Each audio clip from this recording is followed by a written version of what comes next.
আমাদের যুব সমাজকে, আমাদের পুরুষদের মহিলাদেরকে ধ্বংস করার জন্য। সুতরাং এই অবস্থা থেকে আমাদেরকে পরিত্রাণ পেতে হবে। কুশিক্ষা, আমরা কি শিক্ষা পাচ্ছি? কোন মোরাল এডুকেশন আমাদের সমাজে আছে কিনা আমাদের কাছে প্রশ্ন। সেই কুশিক্ষাকে বাদ দিয়ে সুশিক্ষা, যেটা হিউম্যান ডেভেলপমেন্ট, মোরাল এডুকেশন আমাদের মধ্যে সৃষ্টি করতে হবে, যেটা ছোট বয়স থেকে হতে হবে, প্রাইমারি এডুকেশন থেকে হতে হবে হাই লেভেল পর্যন্ত। সেই শিক্ষার বড় অভাব। প্রিয় ভাই বোনেরা, আমরা তেঁতুল গাছ রোপণ করে আমরা কি আম ফল আশা করতে পারি? প্রশ্নই আসে না।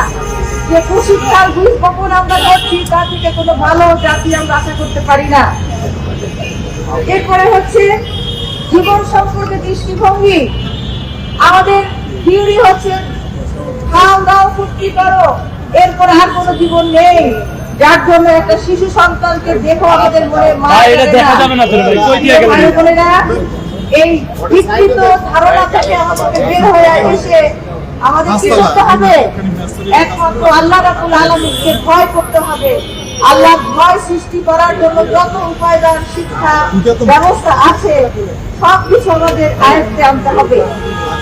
অন্যায় প্রতিরোধ আজকে আমাদের সমাজে